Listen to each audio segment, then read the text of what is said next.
శ్రీగురుభ్యో నమ. శ్రీ మహాగణాధిపతియే నమ. శ్రీ సరస్వత్యన్మ. భక్తులారా, భాగవత మహాపురాణం యథాతథంగా చెప్పుకున్నాం. ప్రతి శ్లోకం యొక్క అర్థం చెప్పుకున్నాం. ఇంతకుముందు ప్రతి శ్లోకము దాని అర్థం రెండు చెప్పుకున్నాము. ఇప్పుడు శ్లోకార్థం మాత్రమే చెప్పుకుంటున్నాము. ఇందులో భాగంగా 2 స్కందాలు పూర్తి చేసావు. మూడో స్కందంలో 30 భాగాలుగా చెప్పుకున్నాం. 31వ భాగాన్ని ఈరోజు చెప్పుకుందాం. ఈ విధంగా తండ్రి ఆజ్ఞ చేత రుద్రుడు సృష్టించిన రుద్రగణాలు లెక్కలేని గణాలుగా ఉన్నవాళ్ళై ఈ విశ్వాన్నంతా కూడా అనాయాసంగా అమాంతంగా మింగేశాయి.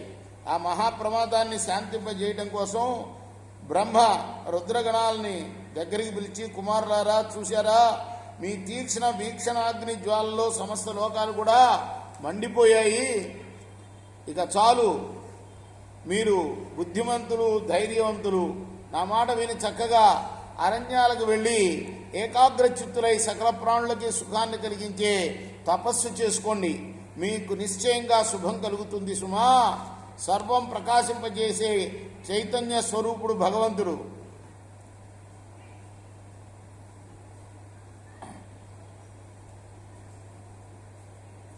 సకల ప్రాణుల యొక్క బుద్ధి అనే గుహలో చైతన్య రూపంగా ఉపలభ్యం అవుతారు ఆయన.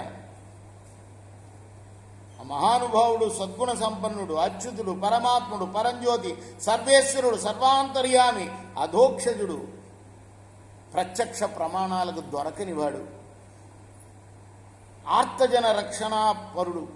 అటువంటి శ్రీమన్నారాయణుని తమ తపశ్శక్తి చేత మాత్రమే ఎవరైనా కూడా దర్శింపగలుగుతారు. కాబట్టి మీరు కూడా అడవులకు వెళ్ళి తపస్సు చేసి ఆయన్ని దర్శించండి అన్నాడు బ్రహ్మదేవుడు.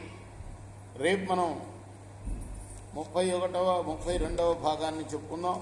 కృష్ణార్పణమస్తు. సాయి కృష్ణార్పణమస్తు. స్వస్తి ప్రజాభ్య పరిపాలయంతాం న్యాయ మార్గం హిమీశా గో బ్రాహ్మణేభ్య శుభమస్తు నిత్యం. లోకా సమస్తా సుఖినోంతు. కృష్ణార్పణమస్తు. సాయి శ్రీ సద్దానంద